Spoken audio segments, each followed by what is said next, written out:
Good evening and welcome to the Public Ways meeting of April 14th, 2025.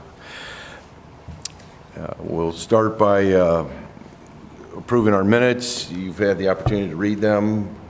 We'll get a motion. I'll make that motion. I will second it, and all in favor say aye. Aye. Aye, and the motion has passed. All right, we'll move right on into public participation. If anybody would like to participate, step up. State your name, address, and I guess we don't have anybody going to participate tonight. All right, let's move on to the parks, and we'll start with Memorial Park North Phase improvement update, please. Yes, good evening, Mr. Chairman, members of the committee. Woodson Park update. Since we last met, I'm happy to announce that the retaining wall is now finished. The underground electrical trenching is underway. That's going to feed the restrooms, cameras, lighting in the area. The base stabilization was completed last week with the stadium side parking lot. So that's the shared parking lot that we have in schools there. We had some issues there with the base being pretty soft, so we were able to get that stabilized last week, and that's setting up now as we speak. Subgrades for the pavement areas, the drive from Old Street connecting over to the stadium side parking lot is now cut to subgrade, and it's being stoned. Actually, they were doing that today as well. The parking lots are cut to subgrade as well. And in talking with the contractor this week, they're hauling in about 700 tons of stone in there to get the sub base compacted, and they plan on proof rolling hopefully middle and later part of this week. The under drains and curb drains are all installed. So that's one thing that they wanted to get out of the way, especially this being the rainy season. Getting those pipes in the ground gets the water off that surface and away and into the storm sewer system quicker, so it keeps the site a lot drier. Happy to announce that the second restroom is being delivered on Wednesday. That's the one that's over by the tennis and pickleball courts, so that's nice that that's being delivered. The two pavilions that we had ordered are being delivered tomorrow morning. The contractor will be doing the foundation work for those, and once that's done, our crews will actually be assembling those pavilions and getting those together. Look ahead, the electrical trenching installs will be completed probably by the end of next week. They'll start the concrete curbing for along the edges of the parking lot, the center island in there, and the connecting sidewalks. That'll probably start maybe later this week, beginning to the middle part of next week, and then followed up by the paving of the parking lots themselves. Paving, or the asphalt plants are starting to open up now, so that's a good thing. So they'll get moving along with that. We'll also get the sand volleyball court back in there, get that installed, which will be done by our parks crews. And the t-ball fields, we're getting two of them laid out, and then the outfield of the old softball field that was there. Any questions on? Speaking of Memorial Park, I know this is going to cover a couple of the parks. I know we have that machine coming in to grind, to mulch in between the woods. When is that going to be coming in soon? So that'll probably be a mid to late summer process. Right now it's so wet, we don't want to go in there and tear up more than what we need to. Bringing a piece of machinery in like that. So I'm thinking that's going to be a later, mid to late summer. And that's going to be Wintergreen, Memorial, and was there a third park we were trying to do? We're going to try to hit every park that we possibly can for the time that we have it rented for. So actually kind of excited to get that thing in there and get some work done. So I think we're going to start at Wintergreen, get that one hammered out first, move to Memorial, and this time, if we have time left on our rental, we'll get to as much as we possibly can. I'm going to jump to one other thing since we're talking about Memorial Park, and we have spent millions of dollars to make it such a beautiful park. I took a drive down that way today, and we have some really bad-looking homes and messes on Grandview, and that's the entrance and exit of that park. So I guess I want to know when our new code enforcement officer is going to start. If he has already started, great. And I wrote down some addresses, and some of these are shambles. One doesn't even have front steps. It's got broken out front windows. It's right there. And I think that's something we as a city really need to address with the millions of dollars we're doing to make this such a beautiful facility. It looks trashy. So again, I don't know if I'm in the right venue or not, but we need to start working on I it. can speak to that. Mr. Rosser, feel free to forward addresses to me at any time, and we can take a look at those. Our new code enforcement officer actually starts on Monday. Oh, good. Grandview is high on the list of meeting points with him, in particular a problematic address that we've long tried to address for some time with our partners at the county as well as here. I may not unload that on day one for him, but shortly thereafter we'll make it a priority to look at that. We already have some game planning that's going on in terms of how to address that object. We have a couple other area of code enforcement concerns throughout the city.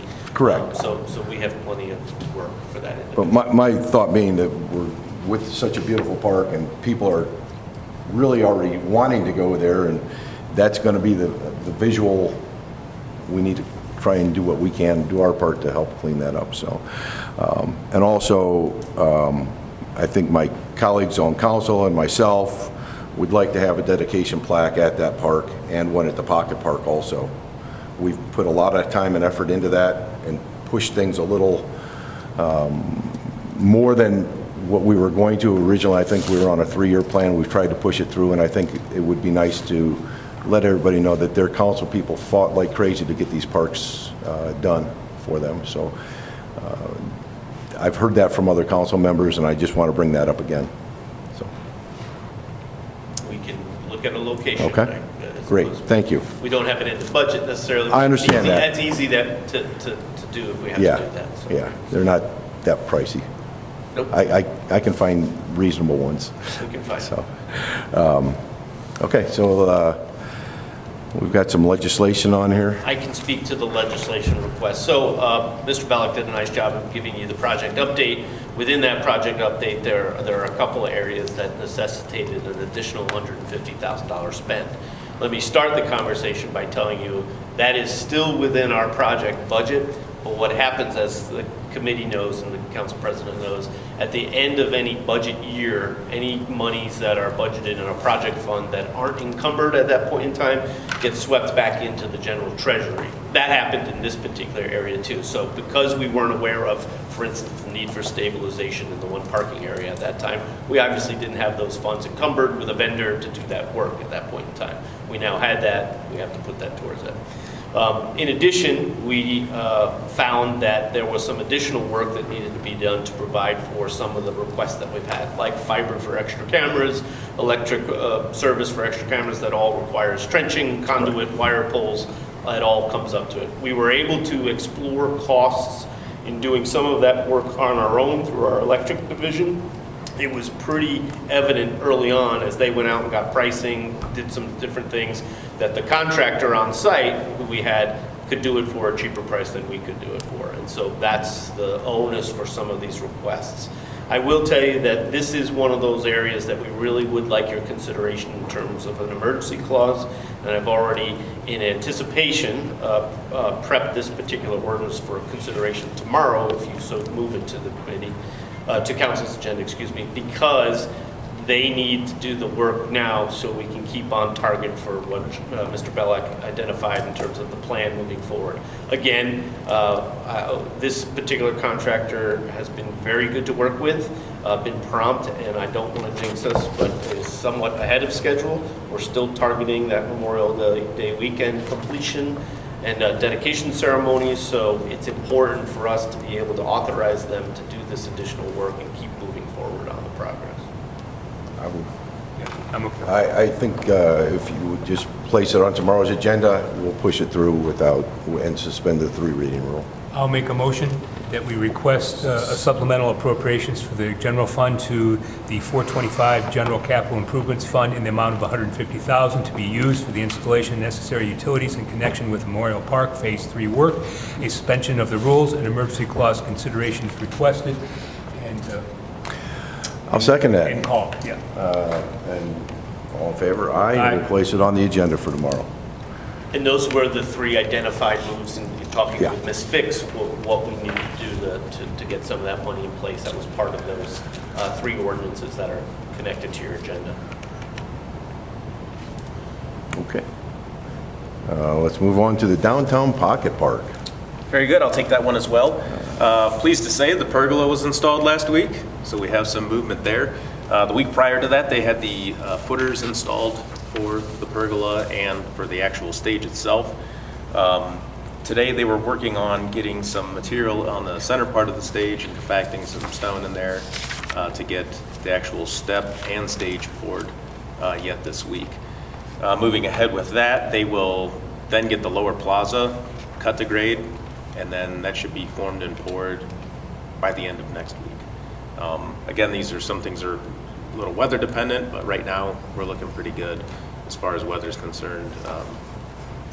Middle end of this week and kind of getting into the middle part of next week, so I think we're doing all right there.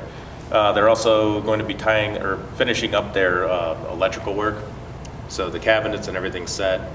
We just need to do a little bit more of a ground grid down at the bottom, the lower plaza. Once that's done, they can call the county for inspection. Once that inspection passes, our crews can hook up to hook the lines up in the air, and then we will be getting the catenary lights strung across the upper plaza. Other than that, that's where we're at with the pocket park for now. It is moving forward. I was happy to see that we got the pergola up, and I think that's a big step that we got knocked out of the way. So, any questions on the pocket park? I have nothing right now. I have none. Great. And let's move on to Free Park.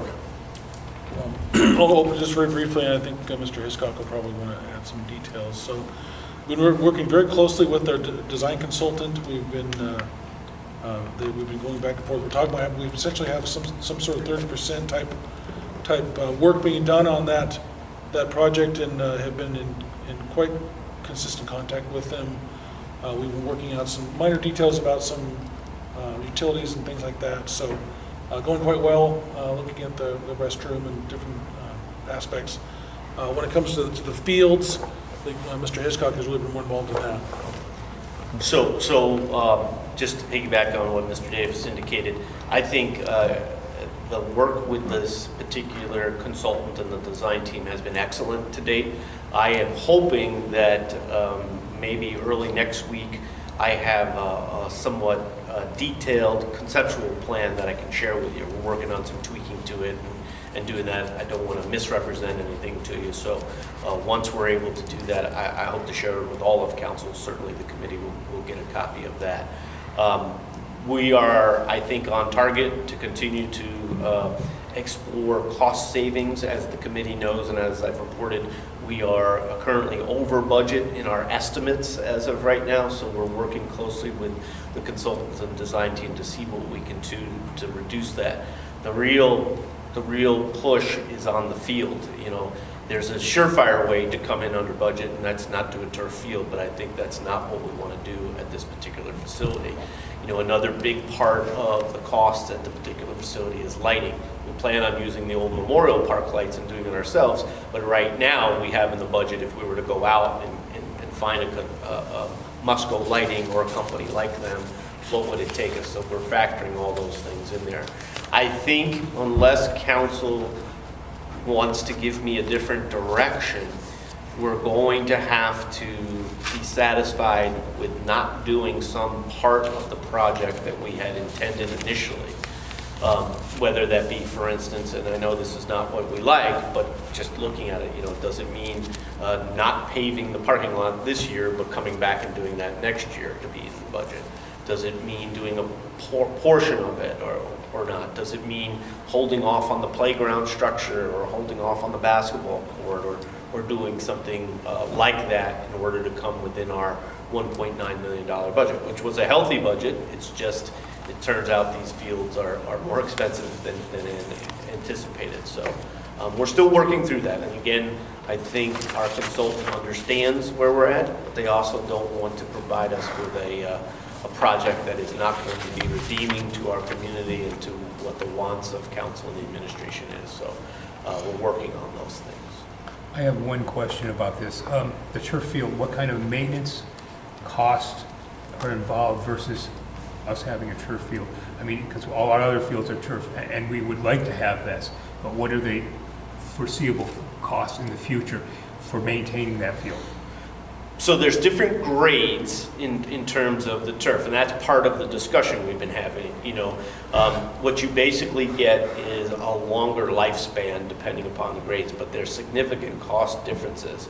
Right now, the type of turf that we've selected, I would say wouldn't be the most preferential turf to have, but it's within our budget and gives us about an 8 to 12 year lifespan for the particular turf product with it, which is probably on average any turf, it's a 10-year lifespan for turf that gets any type of municipal use, if you will, on it. So that's right within the ballgame of what we want. For instance, the schools are replacing their turf fields now right in that 10-year time frame, a little bit longer at some fields, a little bit less at other fields depending upon usage.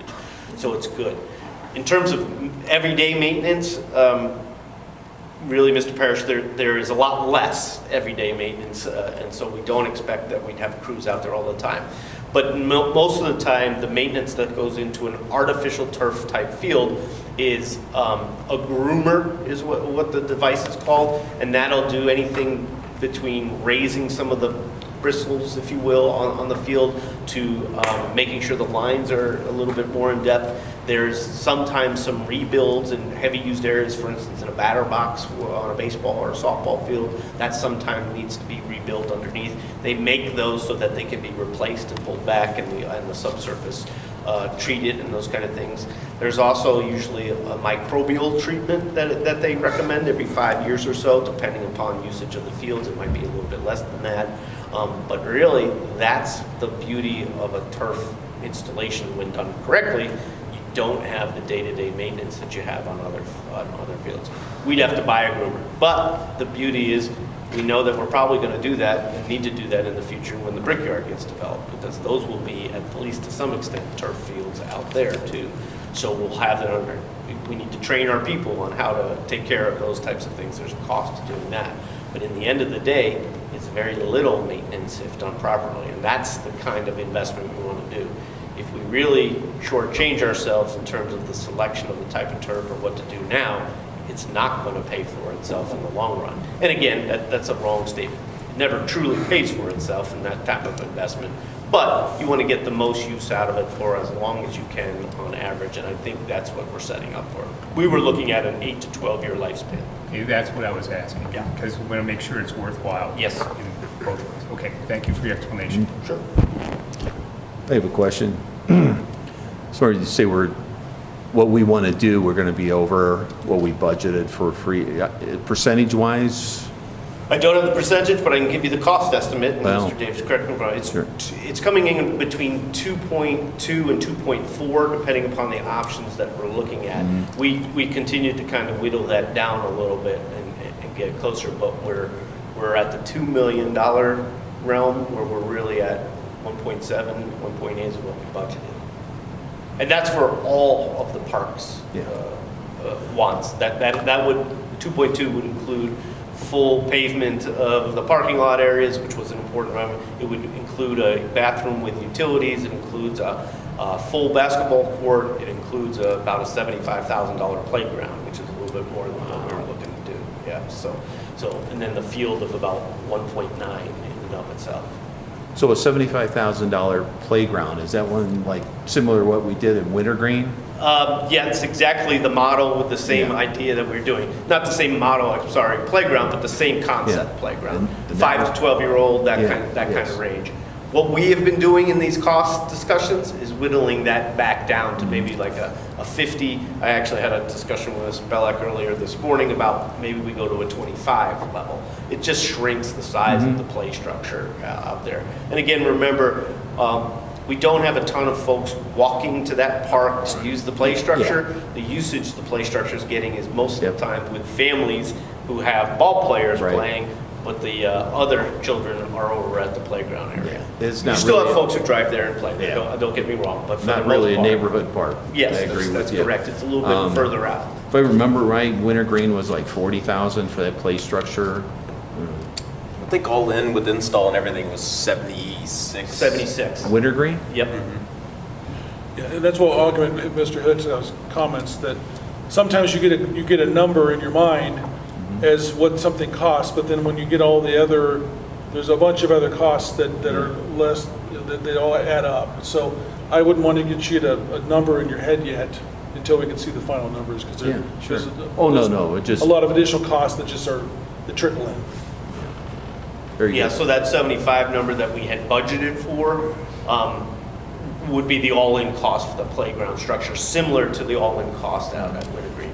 So that would be the chips, the grading, the leveling, the installation, and the actual fixtures.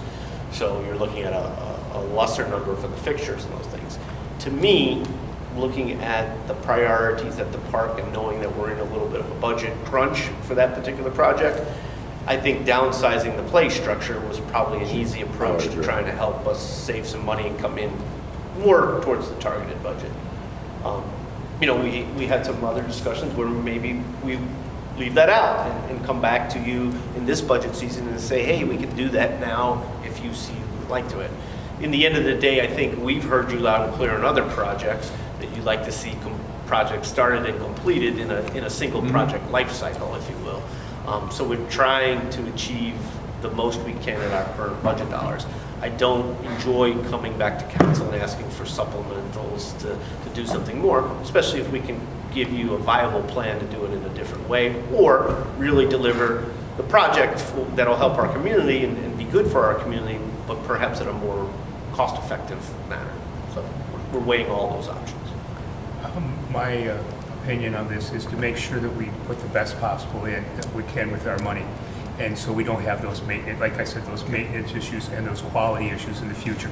So to lessen that, so if we had to, for me, if we had to eliminate or put off for something for a year, I would be okay with that person. I can't speak for others. Appreciate the direction. And I would say, cut the play structure back to make the field better. That's the purpose of that park. We can always add a play structure at a later time. We're given they've got a great play structure just down the road. Yep. So I think that's a fair swap out. So as that Appreciate goes that input. forward. Yep. Okay. Weatherstone Park? I can discuss that briefly. So where Freed is planned to be constructed in this calendar year, Weatherstone was actually budgeted for design only, so it's much less aggressive. They are going to be started doing, I think they may be doing survey now or certainly soon. So that's a little staggering behind Freed slightly as they're working on survey. So we don't have a lot of information to share other than we do have a contract, we have a consultant, they're moving forward on survey, and that's marching along quite nicely, just with a little less of a torrid pace. If you want to add anything else. Okay. Okay, any questions? Nope. Okay, let's move on to the Brickyard improvement update. Okay, I'll speak on that one. I'm sure we'll probably all tag team here. That we went through the consultant selection process. We've selected a consultant. We've been working with them. We've now received a cost proposal from them that's draft. We've been giving them some comments. So we are in the very final stages of getting under contract with the consultant. In the meantime, again, this is the same consultant for Freed. They've been very diligent and very aggressive in a good way to get with us to discuss a lot of different things. We've had a meeting already about some environmental issues and particularly in some of the remediation area. So that's been very, very positive, and things are going quite well. So we're off to a good start. A good consultant so far, and then we're now getting into to some of the project details that really we aren't under contract yet, so we can't get that far along as we speak. So that's a general summary. I think it's nice that it's a contractor that we're working with on another project because they understand what we as a city, what we as a council, what you as an administration want to try to bring to our community. And if we tie it all together, I just think that's awesome. It's nice that we're able to use the same people. Yeah, we were pleasantly surprised that they were interested in that park after our experience with them on the Freed Park matter, and then them knowing that Freed Park is kind of the I don't want to call it the guinea pig, but it's our first endeavor into an artificial turf field, and we want to do it right. they were our partner and are our partner here, they could then see the vision as to a much more complex athletic complex along with a passive complex, and they really embrace the idea of being our consultant in that area too, and really put their best foot forward in terms of impressing us in both the interview process and the selection process, but the work they've done already on Freed tells us that they're a good fit for our team and in working with us. They're good communicators, they're diligent in their efforts, and they stay on top of things, at least they have to date. Mr. Davis talked about the environmental meeting. They're having meetings, they're requesting meetings, they're doing the review and prep for these meetings based upon their interactions with other consultants at these meetings before we ever have a signed contract with them. So they are ready, willing, and able, and that shows me a lot about that firm and their commitment to Wadsworth and our projects to do that. So I'm happy. That's very encouraging. And I will say, we're pretty diligent about schedule. They're reminding us and nagging us about schedule already, and we're not slow. So it's been very, very positive. That's encouraging. So, any other questions on Brickyard? No, I don't. Okay. Ball field maintenance items. Sure, I can take this one as well. Weatherstone 1 update. I don't know if you guys have been out there at all, but the Parks Department got the fences all primed, painted black, got new fence toppers put on top of them. They also threw a coat of paint on the dugouts as well. They're working on Weatherstone 2, the softball field, painting the fences and sprucing that up. We were able to locate a company that does laser grading of the baseball fields. They're going to be in next week. I believe it's next week, to grade the field off, get it to a nice pitch, get some great drainage in, and then also identified another company that's bringing in a soil conditioner to get that field up to a good playing surface. Right now, they call it a beach. I mean, it's nothing but sand. It's been a beach for a long time. So with that, it's had a lot of erosion. Yeah. We got connected with a really good company that deals with some really nice products to bring that field up to a good playability. So I'm really excited to get that field dressed up, get it locked in, and then next year potentially get a nice coating of ball mix on top of it, and it'll be much easier to maintain and really offer a much better playability moving forward. I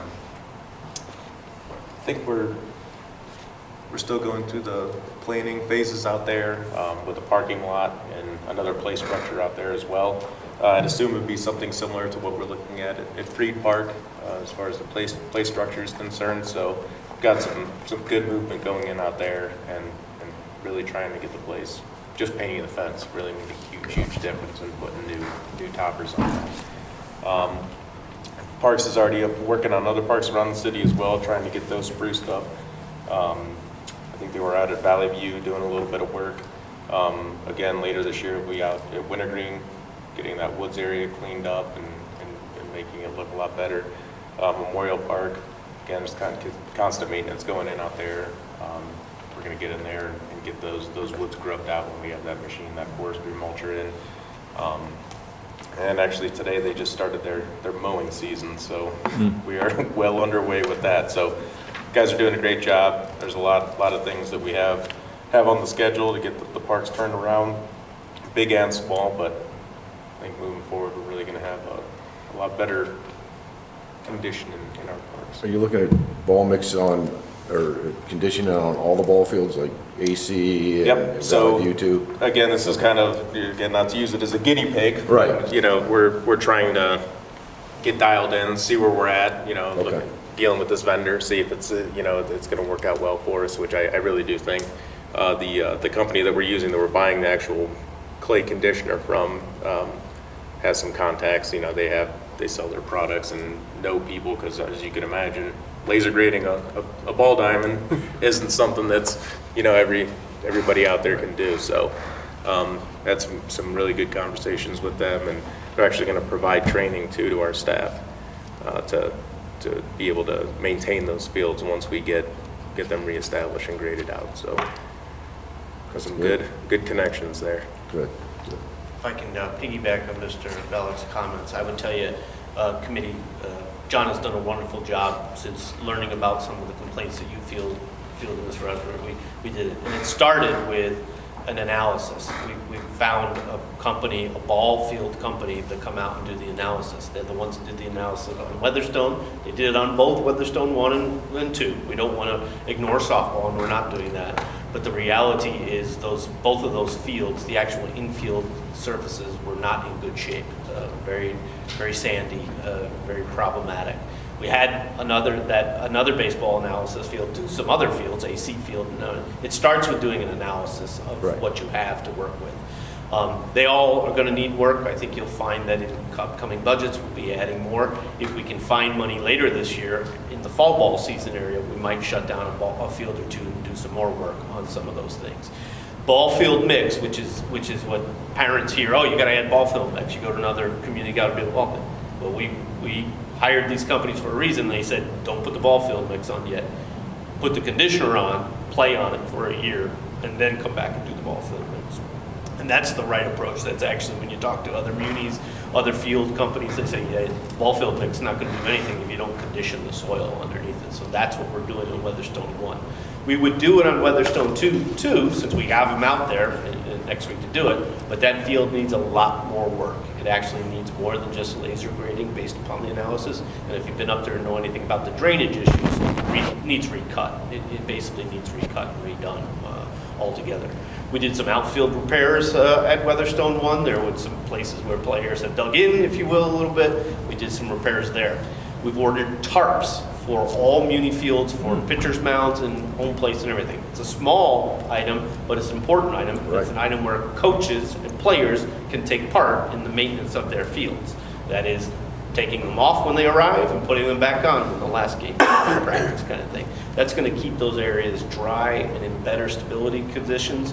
It'll help us eliminate more clay involvement in some rebuilds in those areas. So we're really looking forward to do that. We've got plans for AC field to add sod in some of the infield areas, really build up that field to make it a better field all around to do that. We've got some dugout replacements planned in coming years. We think we can find a good dugout provider that can help us with some of those structures and do some of those things. We've got different things planned that are all ball field maintenance related. I think next year we start with the Washington ball mix, which is what you see in a lot of the red clay fields. That's going to add to the playability of those surfaces. It's going to make them safer surfaces to play on. We're going to put a lot of time and effort in making that happen, but it all started with John's efforts, and I appreciate you bringing that forth because we've made a real difference in just a short time. I will tell you, those are all great news. When we close that field next week, in the middle of the beginning of the season of Little League, they're going to be mad. You're going to hear about it. Yeah.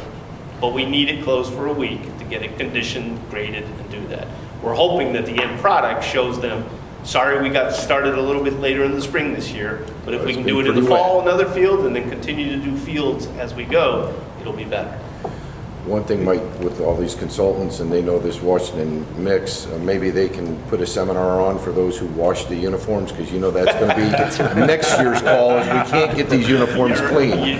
Or we have a city ordinance that there should be no white baseball pants in this town. They have to be red, gray, black, something other than white, because they're not going to be white for long. I told Mr. Belk he's going to answer those calls too. Well, talk to the consultant, see what kind of laundry detergent we need to get the teams using. And on that note, I would appreciate you. I've had several issues about the fences and so forth, and you're taking care of that. I appreciate that. Yeah, absolutely. You know, you guys bring it to our attention, and well, it's nice to see they're starting to come up to where they've been neglected for many years, and I would venture to say they were probably not even great when they were built.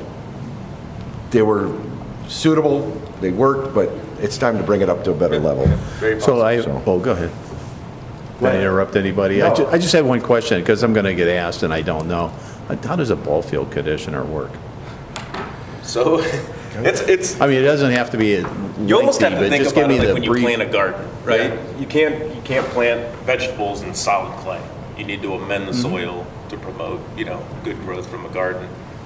Baseball fields are kind of the opposite, where you want a harder surface to grow on. You need to amend that soil and get it up, get enough clay content in there. They have bricks, how they grind in the size of bricks. There's silt, sand. It's a pretty complex thing, to be honest with you. I never knew as much as I knew about ball mix until now, which probably drives my wife crazy that I talk about ball mix at night. But it's a science, you know, the laser grading, making sure that the grade is all right, bringing those conditioners in to, we could just throw Washington ball mix on top of that sand.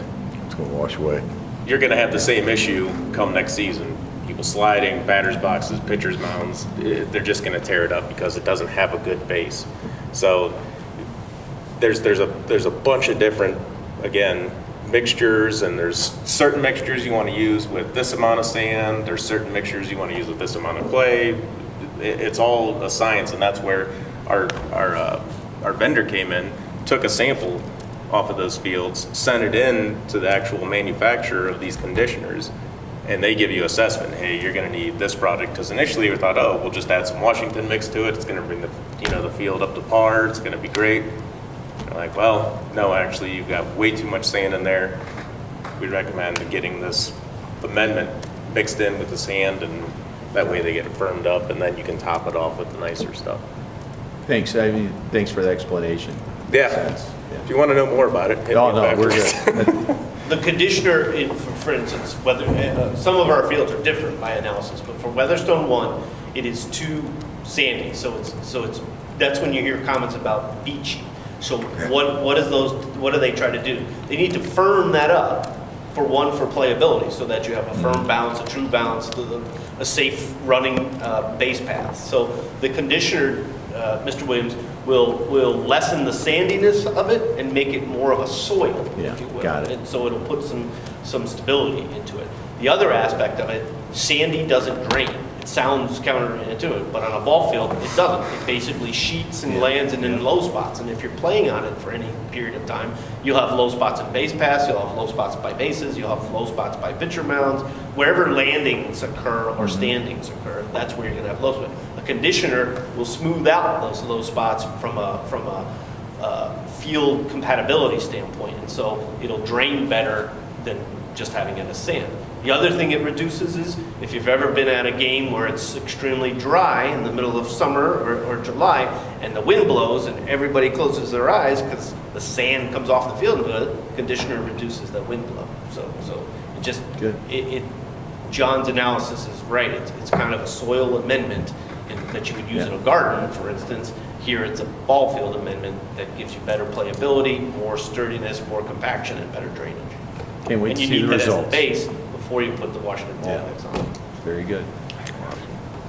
Excited to see. Yeah, I'm very excited. So one thing I will tell you this year with this soil amendment that we're using, it's not going to be the red Washington mix that you're thinking of. So That's why I said the next parents year. will be good. Next year they're going to want with the laundry this year. So just kind of managing expectations there. It's not going to be that red brick look Right. diamond once until we get that field established and good to go. That's all good news. Thank you. A lot of hard work into there, and it's appreciated. I have other issue I brought up, I want to bring up. During capital budget, we talked about the trail house, and we adjusted the fees, I believe, for it in some manner, and we recommended that we find a way to utilize that more. And so what is our, how we're utilizing it, and what are the costs involved with that? Are we doing any better? Because I was a little shocked that the amount of usage versus the cost was not what I would hope for, even though parks have that, it's a service and you have cost. So anybody answer any of those parts of that to me? Mr. Testa, do you have any of that information? Yeah, let me pull it up here.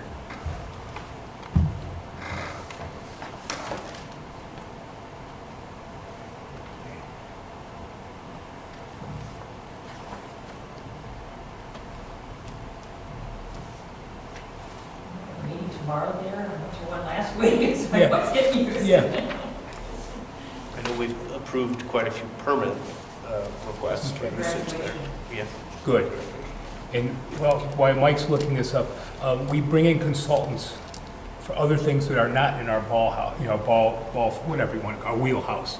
And so I was wondering, this is just something to throw out, possibly having an agent rent that, because that's what they do, and maybe they'd get a percentage, maybe 1 or 2%. I don't know what they would charge or something, but because it's not something we do every day, it's not a core value of the city to rent that, and that may help with the usage.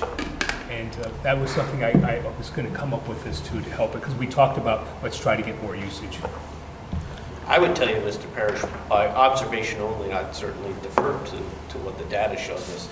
But by number of permits that come across my desk for signature and usage, which those woods and trail house usage, by far the trail house is the most rented park facility currently. I'm willing to stand corrected if Mr. Testa or Mr. Bellick believe differently, but by far we see more trail house permit pulls than pavilions or other areas. Good.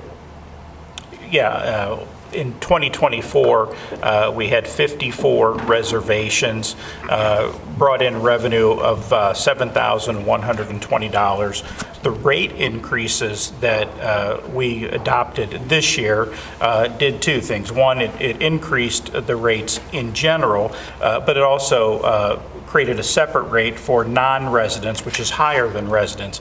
And our expectation is, if we applied the new rate structure to the same amount of reservations we had last year, we'd bring in about another $3,600, which, if you're doing the math, would equate to about a 50% increase in revenue.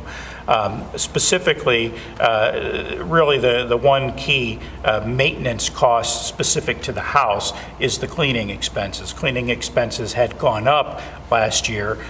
We had sought bids a couple of times for City Hall, for the restrooms, for park restrooms in the trail house, and prices had just gone up. Pricing right now is $500 a month for the cleaning. I know we've talked about the possibility of using a custodian out there, which would reduce our costs. And we've not had a lot of capital improvement costs or repairs to the property, at least not since I've been here. I know that, I've personally talked to Eitan Anderson, our marketing person, about things that we can do to promote use of the trail house and make people aware. I can tell you, I see the same reservation requests coming across the desk, and you've got a lot of graduations, you've got a lot of baby showers, wedding showers, those type of events. And of course, a lot of it is too, it's like any other event location. It's, there's Saturdays and weekends are busier times than, Tuesday afternoons. But, we're promoting it as well for nonprofit use they pay a discounted rate for usage of a portion of the day for their meetings. More so, I was getting to the data, the utility costs and so forth. What is it costing us versus what are we bringing in, and how can we improve that balance is what I'm looking at. That's the bottom line I was looking at. Operation versus rent. Yeah. We can get some Yeah, we can- information. we can do I don't this think in we have future, that for you tonight, Mr. But yes, Parrish, we can move that forward. Definitely. What I can tell you, to touch on what Mr. Testa was just talking about with hiring a janitor position, we're actually in the last stages of going through the process of hiring a full-time janitor, and that will be one of their responsibilities is taking care of the trail house along with City Hall, so there won't be that cost added onto it this year. Okay. And we had talked about that several times already, yes. Anything else on parks? All right, let's move on to streets, sidewalks, and parking lots. The annual street improvement project. Okay, I'm Update. starting to speed up given the time here, so I'll do my best to get through this quickly. The street improvement project was, the contractor was selected, No Way Paving. They're not able to start until June 1st because of the school schedule. So that's on board. And then the sidewalk program, the sidewalk residents are given until the end of May to do any corrections that we've been asked to do. And then for whatever's left over, we will be sending out a bid notice here shortly in order to whatever's left over that we'll be doing. Probably the bid opening will be most likely in May for that one. And then the striping, next item here, I see, I think that's the Yep. summary for that. For streets, for the striping issue, you see the legislation here to advertise for bids. One just quick note, there are two parts of the striping program that just to make aware, one of them is trees, which we have a grant proposed on for trees. We're not recommending we wait to do the striping on that. We think that we likely should do it now, even though it may get a little bit less wear and tear than it might have otherwise if we do the trees project. So that is just for safety purposes. We're likely expecting to still do that even if we get that grant. Also, another part of the striping program is downtown. And we also have the downtown project coming. And we have not necessarily come to a firm conclusion. We're still working on how to make sure we optimize. Let's not do throwaway if we're going to be tearing it up with any projects. That's on our minds. We're doing our best we can. But if in case you ever hear questions about why did we do that when we're going to come tear it out, we're going to do what we need to for safety, and we'll try to minimize throwaway. So just to mention that real quick. And I understand, I don't know how you feel, Mr. Parrish, but I think we do get this on tomorrow night's agenda and get this pushed through so we can get the bids out, so we can get it done timely. Obviously, they're not going to stripe it, then pave over it, and then, but I still think we need to get the bids out and, get this set up and hopefully get everything done before school starts back up in the fall, too. So I think I'd make a motion that we have an ordinance authorizing the interim director of public service to advertise, receive bids, and to enter into the contracts for the 2025 street striping program as the amount of $150,000. An emergency clause in consideration is requested. second, all in favor? Aye. We'll place it on the agenda for tomorrow.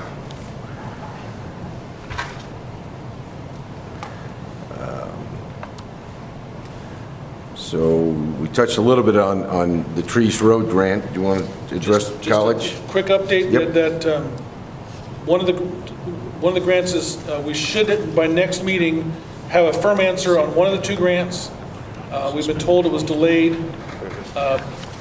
The other grant is likely going to be announced by June. The second grant, which is the later one, we are very, very, very likely to get.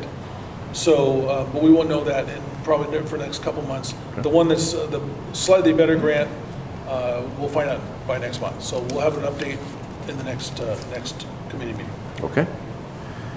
Any questions? Let's move on to the southwest parking lot because there's some legislation with this also. So I would direct your attention to a handout that I placed before you this evening, which has 3 different but similar shaped pavilion structures. I provide that handout to you only as a sample.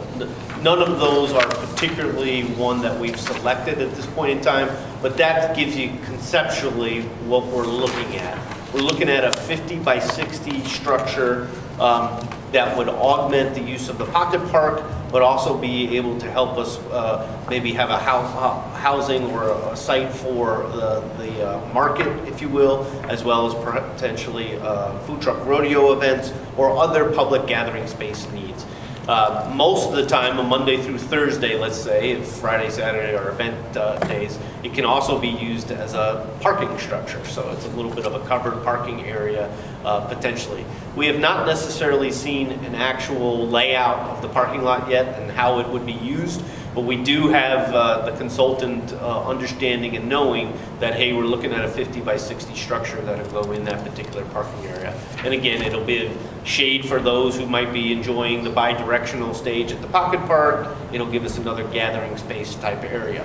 What was clear from our discussions with our consultant was that the current budget of $585,000 does not sustain or include a structure similar to something you would see in these photos. We would need more money, a supplemental, to do that. We think a supplemental of $400,000 would allow us to purchase the structure as well as add any of the concrete, the foundations, any gutter systems that they don't always come as kits with the gutter system, and any tie-ins to the utilities that are going into the parking lot to allow us to do that. So that would be an all-in request to provide for a structure similar to those that you see. Looking for some guidance, obviously asking for your consideration in tomorrow night's meeting. One of the things, as you might know, there's lead times and all those other things that come into play. And if we really truly want to get this thing built this year, we probably need to place an order for the kids sooner rather than later. What would be the issue with the parking lot itself if we didn't do this currently, or not? Is there a correlation you have going on with the parking lot itself? No, I think I took away from our budget discussions where I heard from different council members that it'd be really nice to have some type of structure in the parking lot that would facilitate gathering space for the community. I think it is important to note that we did build the stage at the Pocket Park, which will be completed by May, bidirectionally, so that larger group bands or artists could play out into the parking lot. This would give a structure where folks could get out of the in some shade, out of the sun, if you will, and observe that. It also gives us the ability to host other events that we've heard about, food truck rodeos, which are so popular. You know, the farmers market needs a home soon. This will give us a home for that, and it'll really become a centerpiece for events, if you will, and it'll be right there in the parking lot. So Mr. Parrish, no, there's nothing that says it's a must-have or what the impacts to the parking lot construction would be, but it would nice to be added to the facility, and I think that's what the intent was for the parking area. Revenues we have coming in. How are we going to make sure we fit this in within our means? I mean, what does the incoming money look like? We've had some things Kathy's told us about, but could you explain to them how are we going to make sure we can afford this? Yeah, so this would definitely be funded through the general fund, which would be a movement of dollars into the 425 general capital fund. All parking areas are somewhat used to that. The parking fund has its own source of revenues that will contribute some. It's going towards the actual parking lot improvements, not a structure like this, if you will. So this would definitely be an expenditure from income tax dollars, which is the major source of revenue within the general fund. That's probably where we go. It's similar in analysis, if you will, as where do we buy playground structures from? Where do we buy other parkland accessories from? It's from that general fund dollars in there. We move it into 425 or 431. In the end of the day, we're not factoring in how that structure would be rented or used or those kind of things. It's really not a rental obligation. It's more of a place for our community, a gathering space. That $400,000 we need now, are we taking any money that you had set aside before and subtracting or adding to that? Is it going to be $585,000 or whatever you had, or is it $400,000 minus the $185,000? No, it's adding the $400,000 to the $585 in the project fund. Okay. So we're making. I mean, you had really originally for the pavilion itself. We had nothing in the nothing. Pavilion other than about $100,000. Okay. Is this additional to that? So it'll be $500,000 for this. It'd be an additional $400 Okay. for the structure itself. And does the auditor feel we'll have the funds? She did not. She knew about this request. She did not raise any issues or concerns to me in regards to the request.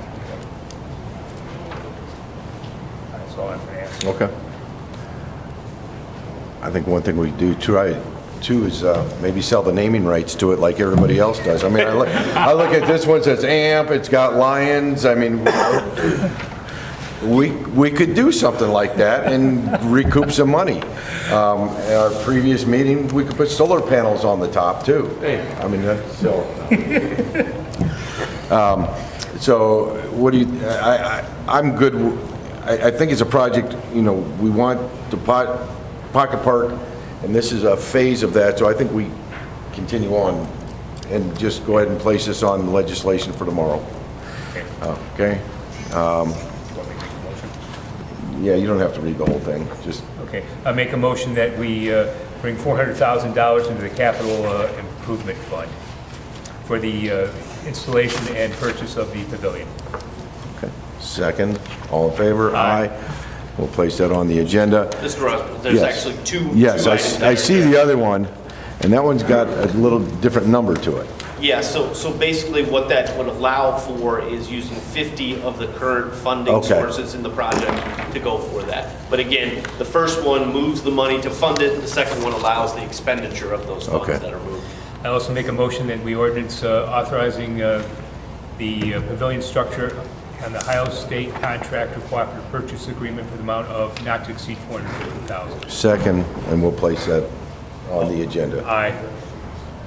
Okay. All right, let's move on to the City Hall East Parking Lot project. Okay, in the interest of time, we've met with the consultant, we've seen some conceptual plans. They will be giving us some more formal conceptual plans here likely next week. So that's going along quite well. We finished the survey work, trees been removed, some things are moving forward. So that's going along quite well. Okay, thank you. 94 East Reimer Road improvements. That we had a meeting with ODOT to discuss the grant process. That's been we met on site and Okay. discussed the project. Likely, right of way should not be a problem. We will have to do a dedication plat for the city-owned land there, but it should be all contained on that property. A few details of pedestrian access and of maybe a bypass lane, quite a few details we're working out, and we'll be delayed in getting a consultant on board because they said they might have some additional funding that we weren't planning on. We had to wait for that answer before we go get a consultant. Right. And College Street temporary repairs. I'll take that one. So this is something I brought up a couple months ago in ways. Street Department is gearing up to get that on their schedule. I just wanted to reiterate to you guys that this is a temporary fix. It is not, by any means a permanent fix with the downtown improvement project moving forward. This is something purely to make the roadway more safe, especially for the Blue Tip Parade, with all the walkers and the downtown events that we do have in that area. Now that the asphalt plants are back open, we're going to get that scheduled with the street department. It'll probably be a combination of some night work and daytime work. Night work, hopefully get in there and do some milling, getting the prep done for that area, and then in the daytime, getting the new patch asphalt back down. There will be some traffic impacts with that, obviously, just because of the location of it. But we'll do our best to mitigate those impacts the best that we can, and we'll get that knocked out before Blue Tip Parade. So it's not an issue. Road salt. Oh, go ahead. Oh, are they also doing some of the bad areas on Broad Street? Yeah, so we're gonna hit the whole Combination of downtown both. while we're in there and get that whole area knocked out. Road salt contract. Yes, this is our yearly state contract with the road salt. It's kind of a boilerplate item that we've used with the state. This is something, if you could, we asked for your suspension of the rules with the emergency clause on this. It's the ODOT contract, and they like kind of getting that. Timely and get the best price. I'll make that We must motion. place our order by May 2nd. Yeah, Okay. I'll make that motion that we Second. buy the road salt. And All in favor? Aye. we're moving it on. All right. We'll take a minute and talk about the airport quickly. Very quickly, If we I'm could, gonna one change other the thing order. before we move to that. Wintergreen sidewalks, last year they started a program, they were coming in, taking care of some of the bad slabs that had raised because of the tree roots. They did part of it, and they were gonna come back and do some more this year. Do you know where we stand on that? Yeah, I still think that's still on our radar for this year. Once we get caught up with SIP basins and slab repairs in the roadway, that's part of the plan moving forward with the street department. Okay. Can we get that on an agenda for next month? And give us an update? Sure. Okay, thanks. So for the airport project, just for brevity, I'm going to break the order brief, just slightly. A and C are both out to bid, and the bid opening is the 24th, so that's the PAPI project, the first one on the list, and the last one on the list, the Apen project. Both of those will receive bids next week. And then the middle one, the AWAS system, that's actually, the consultant has been told to move forward. We had been discussing with the property owner different options, and so now we're moving forward with the siting study. So we've had very positive conversations, and that's continuing through the process. So Okay, great. brief update. These address some of the issues I brought up at last council meeting, and I'd like to meet with Mr. Hiscock to talk in the interest of time, since we're up against time right now. Be happy to do so, Mr. Chair. Anything else from administration? Nothing. Mr. Parrish? I don't have anything else. I'm good. Okay, and again, I'm just gonna, I know we have somebody that does marketing for the city. A lot of it ends up on the city website. What other platforms are they putting city information? Is it on Facebook, Instagram, and all those too? Because I follow the city Facebook page, and I don't see a whole lot of updates, you know. I see the continual question, when's the park gonna open? What's going on the north end? And there, I think if we had something like every other day, I mean, it's, just throw something out there, keep some of the squawking down. I just think that would be helpful to the rest of the citizens. I tend to go there before I go to the website, and I just don't see that many updates, you know. And I think, you know, I just saw somebody ask, what is going on down here on Main Street? It's the pocket park. There's been very little about it out there. So I think if we start pumping this, it'll kind of diffuse some of the question of what's going on, because we have a lot of great things, and I think we need to toot our horn about what's going on, so. We can do a All better right. job of that. I'll second that. Our next meeting will be May 12th, 6 o'clock here in these chambers, and with that, I will ask for a motion to adjourn. Motion to adjourn. We are adjourned. Sorry, guys, we're 3 minutes late. Oh, okay.